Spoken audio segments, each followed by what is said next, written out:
So I know most of you are haters already. And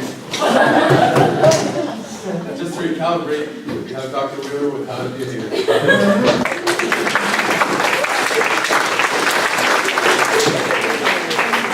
To recalibrate.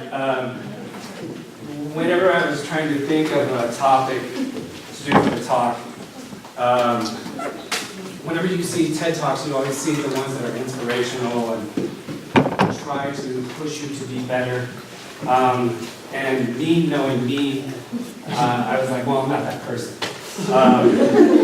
I always kind of think of myself as being realistic, and that's the nice way to say being a hater.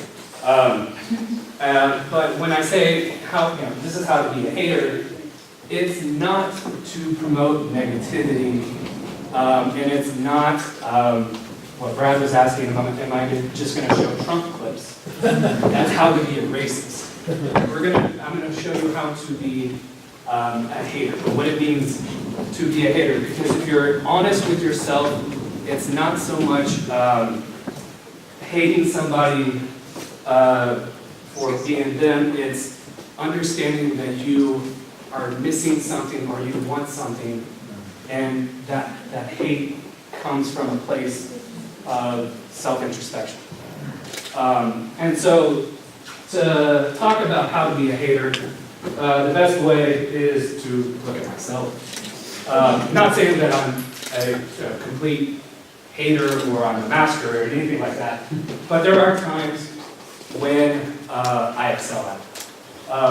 And sometimes it's just being rude because I'm in my own world. Sometimes I understand what I'm doing, and it's more admiration than anything. So next one. This is me. The idea of this came from I was at a party with a friend, and she said, oh, this guy over here did a screenplay, and he was a writer for Harold and Kumar, Harold and Kumar 2. And I was like, who cares? And she goes, you're always like that, you're hating. And I go, no, I just don't give a shit that they for Harold and Kumar. I don't care. Like, granted, it's successful, good for them, I applaud them, but the fact that I didn't care and I was a hater represented that I knew that success was not the success for me. And so by acknowledging that and understanding what I was hating on, I also realized what I wanted to do. And it wasn't so much gain admiration through my writing, but it was something else, right? Next one. Well, wait. The hater, to be a hater has a negative connotation. What I'm trying to say is I'm reclaiming it.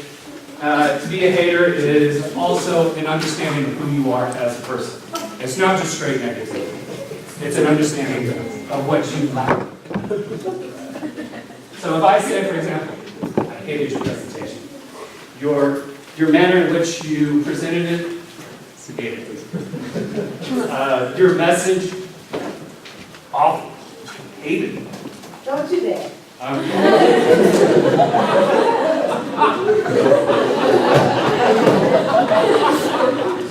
hate your hair.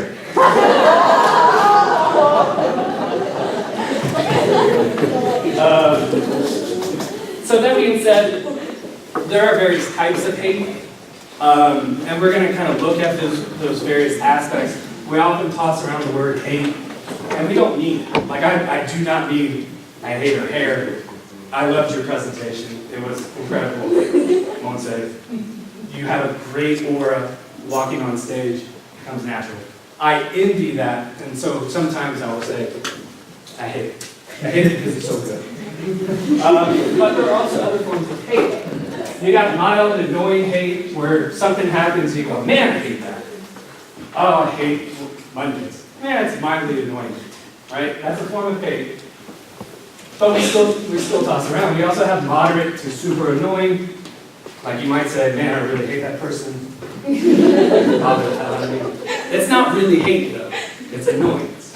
And then we have irrational blind hate, which is that idea of racism, that I'm not really going to get into. Like, I don't want to break that down because that's not what this discussion is about. It's more of your internal dialogue whenever you say, man, I just hate. So, racism, those things we're not really going to touch on. So, next. That's me. I realized I didn't need to put that up there, but why is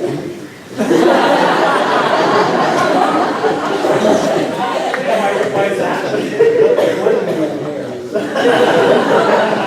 You can only see part of it. Yeah, I mean, this is like an idealized version of me, so it's what I like, but haters can hate. But I do want to talk about some things that I hate, or that I say I hate. And the idea is, it's more of a pop psychology. If you start to understand why you hate something or why you say you hate something, you can start to understand and address those problems in an empathetic manner. So there are a number of things that I say I hate, and they really do piss me off. And I could only find this picture. It's not I hate Indians, I'm not saying again, that's the irrational hate that I'm not going to address. But what I really hate is people standing in doorways. It drives me crazy. So, why would you think that somebody would hate people standing in doorways? What do you think? Because it's annoying. It's annoying, but why is it annoying? Because you can't get out or get in. You're like stuck. You're stuck, and it's kind of like based on you. It's your own self-importance. And it's like closed and the people are over you. That's more of like being, surrounded by people. That's claustrophobia. But the way I break down why I get so annoyed with people standing in doorways is my own kind of ego saying, I have things to do, you're hindering me, you're inconsiderate, I'm more important. And so if you kind of understand that, you can next time you come encounter with that, you go, you're not really that important, and it's going to take 2 seconds to relax, and you can get past it. But if somebody's like this, then you can get mad. You're an asshole. Which, I'm sorry about the language, I'll come to that in a second. Trains, I'm cool with trains. Crowded places, I don't necessarily not like, I just get nervous. Next one. Red. I hate it. I don't have any rationalization why I hate it. I hate it. If I have a sandwich that I wrapped and somehow the bread gets wet, I can't eat it. And I hate it. Don't know why. There's no pop rationale for that. So, go figure. Next. Cussing. I hate cussing when it's excessive. I hate cussing when it's every other word. But when it's just, like if the guy is jumping around in front of you, he's an asshole. And it's okay to use it. But when it's every other word, it just sounds gross. And I don't know why I hate it. Partly I think what my dad taught me, it's decency. It reflects a lack of education, and sometimes it's a little crass. But also at the same time, it's wrong. So, in the right places. Occasionally, sporadically. In front of the right people. I might have jeopardized my job. Answer the right people. Next. These words, whenever they're used incorrectly, and also superlatives. I hate superlatives. I hate when people say it's the best pizza I've ever had. And you go, is it really the best, or do you just not know how to describe something good? Like, is it like the best pizza in the surrounding area, or it's like the best pizza you had in the last week, but it's the best. And I go, ah. It's the same thing with this. It's like literally a boat. It's a boat. It's not like literally, it's literally a boat where it's like a boat. It's precision, right? It drives me crazy. I think that comes about because I've had to be so precise with my dissertation and my work that I can't stand when people say things like that. And it's my own impatience. It's okay to say these things, it's okay to express yourself in that way, but it's one of those pet peeves where I go, oh man, why am I flipping out about somebody saying it's like literally a dog? And you go, it's a dog, it's right there. So yeah, that comes, that's based on my own impatience, based on pressure the last couple of years. Speaking in front of people, I hate it. For some reason I chose this profession and I had to do it. I get nervous, but it's also, that nervousness comes from sometimes excitement and adrenaline, and I want to go do this, I want to present this, and sometimes it's nervousness that I didn't get all the information out and I somehow failed. And so there's two sides to why, speaking in front of public can be so nerve-wracking. And then there's also the fear of just freezing up, like, and shaking, which I am doing. That's why I got a pen. But it's rewarding too at the same time. And so it's, out of these ideas of hate, you can start to identify your own personality. You can also start to identify your own weaknesses and what you need to do to improve. And so, truthfully, Brad, I hated your presentation because it's something that I know that I can strive to do to be a better educator, is to interact and be a better speaker and presenter in a more graceful and less nerve-wracking manner. Same thing with you. Who your role is. That was good. Hey, Chair. This is not that I hate romanticism or anything. I just hate cute pictures. I hate cutesy crap. And I know that comes out of my own jealousy of wanting to be in an intimate relationship. But I still hate cutesy crap. More power to you if you do it. But anytime I see anything like this on Instagram, I'm like, I wish there was a hate button. Just to balance out everything. He's wearing a shirt. Like, why? I don't get it. Now this is kind of where I'm leading to. You can use those things that you hate, you say that you hate, to improve yourself. I hate LeBron James, but it comes out of a place of pure admiration because he is incredible. He is the best, right? And if you really understand, where that insecurity comes from, you can start to address it, right?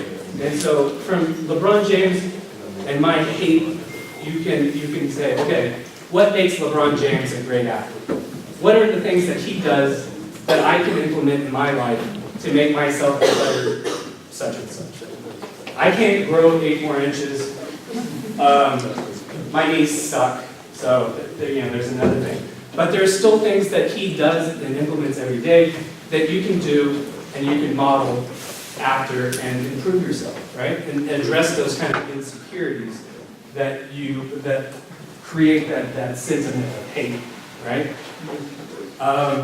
Next one. Brad Pitt. Hate the dude. Part of it I can't do anything about. He's just good looking. But there's also a hatred that I have for him because of the career that he has done. His accents are horrible. And that's not a hate thing, they're just true, not good. But he's had a career, he's done so many different things with his projects that I admire him and I hate him at the same time. And so if there's, what could I take away from that? It would be, try something new, risk doing something different. And so that would be one way that I would, based on my hatred for Brad Pitt, try to improve myself on. Do I have another song? Oh, that's me. Okay. Back to me. Now, that guy I hate too, but there's a difference between being a hater and having self-hatred. It's okay to get upset with yourself, but like a hater doesn't fixate on the negativity. It's more of a critique, right? And that's the difference between self-hatred and being a hater. I can hate this guy because he's really pixelated right now, but it's not to fixate and beat somebody down. It's more of, being a hater is more of the admiration of the qualities, the good qualities that you wish that you had.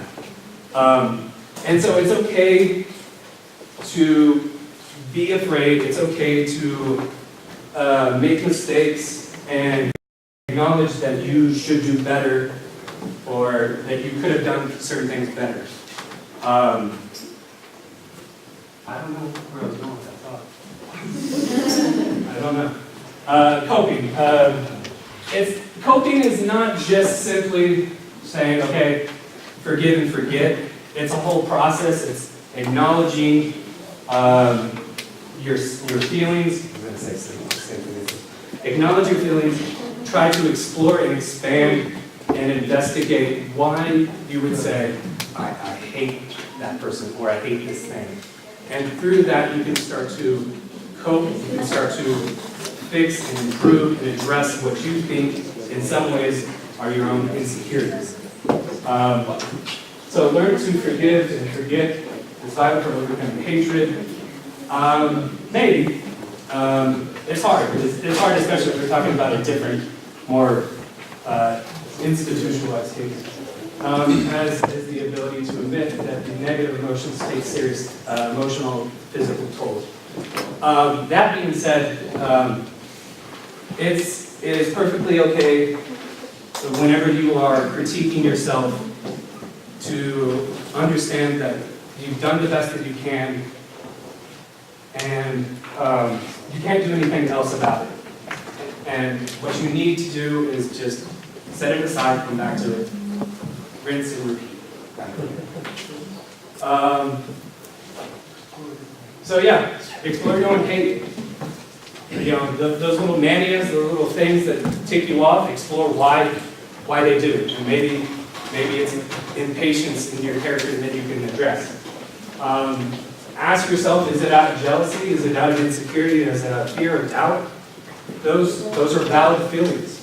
And as soon as you start to identify what those are, you can improve or try to improve your own character. Develop strategies to improve yourself. That may be based on you see a good presentation. You go, hey, how do I do that?